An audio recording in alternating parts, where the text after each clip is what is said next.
अस्सलाम वालेकुम रहमतुल्लाह जी। चौधरी मोहम्मद यूसुफ माई टॉक के साथ आज जो मैं टॉपिक आपके लिए लेकर आया हूँ वो बड़ा शानदार है, बड़ा जानदार है। पूरी दुनिया में जितने भी लोग कारोबार कर रहे हैं, चाहे वो छोटे पैमाने पे है, बड़े पैमाने पे है, दरमियानी सतह पे है, उनकी कोशिश होती है उनके क्लाइंट उनसे बहुत ज़्यादा हाईली सेटिस्फाइड रहें।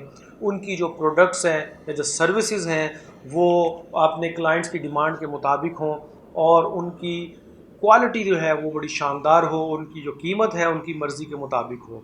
तो दरअसल मैं आपके लिए जो आज टॉपिक लाया हूँ उस टॉपिक का नाम है प्राइस एंड क्वालिटी मैट्रिक्स। कि हम दुनिया में जो भी चीज़ ख़रीद रहे हैं उसके पीछे दो चीज़ें बड़ी अहम हैं जो हम उनको अहमियत देते हैं और उनको कंसिडर करते हैं। एक, उस प्रोडक्ट की क्वालिटी क्या है और उस प्रोडक्ट की प्राइस क्या है। आप अपनी स्क्रीन पे देख रहे हैं, साथ साथ मेरी इन बातों को जो गुफ्तगू मैं कर रहा हूँ इसमें आपको सामने एक जो मैंने टेबल रखा है, इसमें जो एक्स एक्सिस के साथ है वो क्वालिटी है और वाई एक्सिस के साथ जो है वो प्राइस है। और इनका जो मिड पॉइंट जो ज़ीरो पॉइंट है वो लो की तरफ इंडिकेशन कर रहा है। और अगर हम हॉरिजॉन्टल जाएं लेफ़्ट से राइट तो प्राइस जो है वो हाई हो जाएगी और वर्टिकल जाएं तो वो भी तब भी प्राइस हाई हो जाएगी। अब इसमें चार हिस्से हैं इस क्वाड्रेंट के। तो पहला हिस्सा जो मैं आप लोगों से डिस्कस कर रहा हूँ आप देख भी रहे हैं, इस हिस्से में किसी भी प्रोडक्ट की जो प्राइस है वो लो होती है लेकिन उसकी जो क्वालिटी है वो बहुत हाई होती है। ऐसी मार्केट को जहाँ पे ये चीज़ें ऐसी मिलती हैं यानी कि प्राइस कम है लेकिन उनकी क्वालिटी बड़ी हाई है, उसको हम वैल्यू फॉर मनी मार्केट कहते हैं। वैल्यू फॉर मनी मार्केट की कुछ एग्जांपल अगर मैं आपसे शेयर करना चाहूँ अपनी सोसाइटी, अपने पाकिस्तान के हवाले से, तो इसमें अगर आपने कभी उबर पे सफ़र किया हो, करीम पे सफ़र किया हो, तो अगर कोई ईद के दिन नहीं है या कोई हैप्पी न्यू ईयर के दिन नहीं है तो उन दिनों शायद इनकी प्राइस हाई हो, लेकिन आम रूटीन में इनकी प्राइस काफ़ी लो होती है और बड़ी शानदार और बेहतरीन आपको सर्विसेज मिलती हैं। और इसी तरह पीटीसीएल की एग्जांपल लें तो पीटीसीएल में आप टेलीफोन कॉल्स करें, नेट यूज़ करें तो आपको एक अच्छी सर्विस मिलती है, कम कीमत पर सर्विस मिलती है, लेकिन इनकी जो क्वालिटी है वो बड़ी शानदार होती है। इस तरह बाटा की एग्जांपल आपके सामने है। इस क्वाड्रेंट का दूसरा हिस्सा जो कि आपको स्क्रीन पर नज़र भी आ रहा है, इस हिस्से को हम कहते हैं चाइनीज़ गुड्स मार्केट। इसमें इसका फ़ीचर ये होता है कि इसमें किसी भी प्रोडक्ट की प्राइस भी कम है और क्वालिटी भी कम है, यानी कि वो प्रोडक्ट्स जो हैं वो लॉन्ग लास्टिंग नहीं हैं। बहुत सारे कंज्यूमर हमारी सोसाइटी में ऐसे हैं जो महंगी चीज़ ख़रीदना पसंद नहीं करते और उसके बदले वो क्वालिटी पे कंप्रोमाइज़ भी कर लेते हैं। तो चाइनीज़ गुड्स मार्केट की खूबी होती है कि उसमें चीज़ों की कीमतें भी कम हैं और क्वालिटी भी इंतहाई लो है, इन्फीरियर है, और ये चीज़ें जो हैं लॉन्ग लास्टिंग नहीं हैं। तीसरी जो हमें मार्केट इसमें या क्वाड्रेंट का हिस्सा नज़र आता है उसे हम कहते हैं अपॉर्चुनिस्टिक मार्केट। इस मार्केट की खूबी होती है कि इसमें चीज़ों की कीमतें तो बहुत हाई हैं लेकिन क्वालिटी इंतहाई लो है। अब इसकी एग्जांपल आप इस तरह समझ सकते हैं कि क्या आपने कभी ट्रेन से सफ़र किया तो किसी भी रेलवे स्टेशन पे आप अगर एक चाय की प्याली पिए तो आम रूटीन से बाहर किसी भी बाज़ार की निस्बत उस रेलवे स्टेशन पे आपको वो चाय की एक प्याली जो है वो 3 से 4 गुना महंगी मिलेगी, क्योंकि आपके पास वो ऑप्शन नहीं है। अगर आप किसी सिनेमा में, किसी अच्छे सिनेमा में मूवी देखने गए हैं तो वहाँ पे अगर आप एक पॉपकॉर्न का एक छोटा सा पैकेट भी ख़रीदें तो आम रूटीन के बाज़ार से वो आपको अच्छा खासा महंगा मिलेगा। इसी तरह अगर आप किसी एयरपोर्ट पे मौजूद हैं तो एयरपोर्ट पे अगर आप कोल्ड ड्रिंक पीना चाह रहे हैं तो उस कोल्ड ड्रिंक की प्राइस आम जगहों से बहुत ज़्यादा महंगी मिलेगी, लेकिन बाज़ औक़ात क्वालिटी अच्छी नहीं मिलती। तो ऐसी मार्केट को कहते हैं अपॉर्चुनिस्टिक मार्केट। तीसरी मार्केट, तीसरी के बाद चौथी मार्केट की तरफ आते हैं, उसको हम प्रीमियम मार्केट कहते हैं। प्रीमियम मार्केट में होता ये है कि चीज़ों की जो प्राइसेस है, कीमतें हैं, वो भी बहुत हाई हैं और उसके बदले में वो कंपनी जो क्वालिटी दे रही है वो भी बहुत हाई है। तो ऐसी मार्केट को हम प्रीमियम मार्केट कहते हैं। आप देख भी रहे हैं एग्जाम्पल के तौर पे आईफोन की जितनी भी प्रोडक्ट्स हैं उनकी कीमतें बहुत ज़्यादा हाई हैं और उसके बदले में उनकी क्वालिटी भी बहुत आउटस्टैंडिंग है। मर्सिडीज़ कार की एग्जांपल आपके सामने है, इसी तरह और बहुत सारी प्रोडक्ट्स। तो ये चारों जो चीज़ें मैंने आपसे शेयर की प्राइस और क्वालिटी को देखते हुए पहले सबसे शेयर की वैल्यू फॉर मनी मार्केट, जिसमें चीज़ों की कीमतें कम हैं लेकिन क्वालिटी बहुत अच्छी है। दूसरी आपसे चाइनीज़ गुड्स मार्केट, जिसमें चीज़ों की कीमतें भी कम हैं और क्वालिटी भी कम है। तीसरे नंबर पे आपसे मैंने डिस्कस किया अपॉर्चुनिस्टिक मार्केट, जिसमें चीज़ों की कीमतें तो बहुत ज़्यादा हैं लेकिन क्वालिटी बहुत लो है।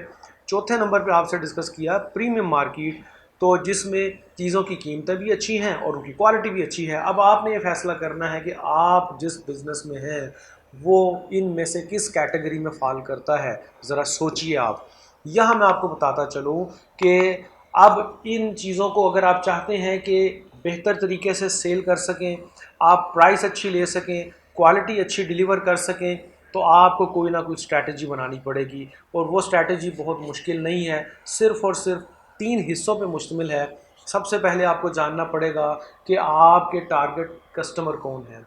दूसरे नंबर पे आपको जानना पड़ेगा कि आपकी असल प्रोडक्ट है क्या। असल प्रोडक्ट सब या सब डिवाइडेड प्रोडक्ट्स की तरफ आपको नहीं जाना पड़ेगा। और तीसरे नंबर पे what is your value proposition.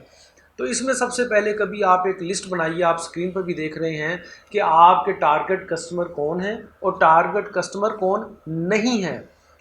बाज़ औक़ात ऐसा होता है हम उन लोगों पे बहुत ज़्यादा अपनी एनर्जीज़, बहुत ज़्यादा अपने पोटेंशियल्स लगा रहे होते हैं जो कि हमारे टारगेट क्लाइंट्स ही नहीं हैं। तो बराए मेहरबानी उनको इस लिस्ट से निकालिए और जो आपके टारगेट कस्टमर्स हैं उनकी लिस्ट बनाइए और उन पे फोकस कीजिए। दूसरे नंबर पे आप जो प्रोडक्ट सेल कर रहे हैं उनमें सबसे top of the top list आपकी कौन सी प्रोडक्ट है जिस पे हाईली फोकस्ड है आपका भी, आपके क्लाइंट्स का भी।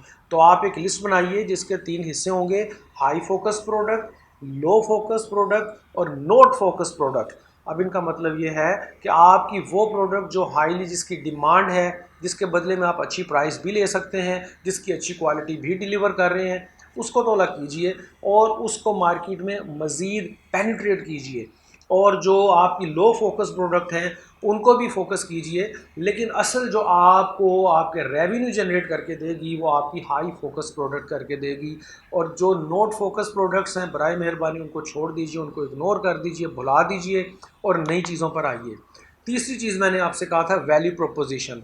वैल्यू प्रोपोजिशन का मतलब क्या है कि आप जो चीज़ें डिलीवर कर रहे हैं किस प्रॉमिस के तहत कर रहे हैं, कि आप क्या वादा करके, क्या नारा लगा के, क्या जो है आप बेस बनाकर अपनी चीज़ों को डिलीवर कर रहे हैं, उनकी क्वालिटी को बेस बना के कर रहे हैं, अपनी परफॉर्मेंस को बेस बना के कर रहे हैं, फाइनेंशियल वैल्यू को बेस बनाकर आप कर रहे हैं, इमोशनल वैल्यू को बेस बनाकर कर रहे हैं, या रिलेशनल वैल्यू को बेस बनाकर कर रहे हैं।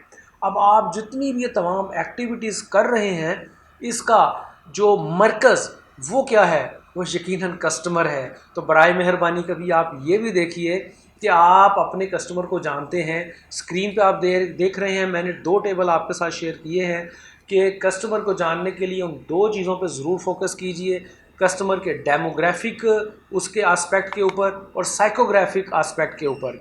डेमोग्राफिक एस्पेक्ट क्या है कि कस्टमर का जेंडर क्या है, उसकी एज क्या है, उसकी फैमिली साइज़, उसकी इनकम, उसका ऑक्यूपेशन, इवन उसकी एजुकेशन। और साइकोग्राफिक क्या है, साइकोग्राफिक में उसका कस्टमर का आपके जो पोटेंशियल या टारगेट क्लाइंट्स हैं उनका लाइफस्टाइल क्या है, उनकी सोशल क्लास क्या है, उनकी पर्सनल वैल्यूज़ क्या है, उनके एटीट्यूड या बिहेवियर क्या है, उनके इंटरेस्ट क्या है, उनकी ओपिनियन क्या है, उनकी सजेशंस क्या है, उनकी हॉबीज़ क्या है। जब तक आप ये नहीं जानेंगे आप कस्टमर को कभी भी हिट नहीं कर सकते। कस्टमर का एक कंप्लीट प्रोफाइल बनाइए, जो आपके टारगेट पोटेंशियल क्लाइंट्स हैं वो किस एज ग्रुप के हैं, वो किस ब्रैकेट ऑफ इनकम से उनका ताल्लुक़ है, मेल हैं, फीमेल हैं, उनका मैरिटल स्टेटस क्या है, उनकी एजुकेशन क्या है, उनका area of residence, area of business क्या है, एथनिसिटी क्या है, रेस क्या है, रिलीजन क्या है, उनका ऑक्यूपेशन क्या है, बहुत सारी, इवन उनका कल्चर क्या है। जब आप अपने कस्टमर के बारे में इतनी डिटेल में ये सारी वर्किंग कर लेंगे तो आप अपने कस्टमर बिहेवियर को बहुत अच्छे तरीके से अप्रोच कर सकते हैं। Last but not the least, सबसे अहम चीज़ जो है बाइंग बिहेवियर जो कस्टमर है उसमें क्या है।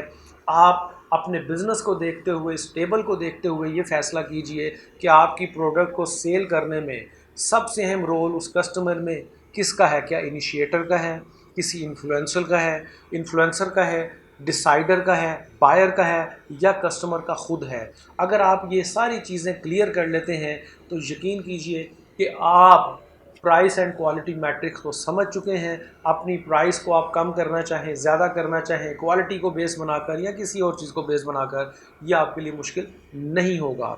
इस तरह की मज़ीद वीडियोस को जानने के लिए स्क्रीन पर आप देख रहे हैं मेरा यूट्यूब का जो चैनल है वो मौजूद है, उसको सब्सक्राइब कीजिए और ऐसी बहुत सारी मालूमाती वीडियोस जो है आपसे शेयर करते हैं और करेंगे जी। बहुत शुक्रिया। अल्लाह हाफ़िज़।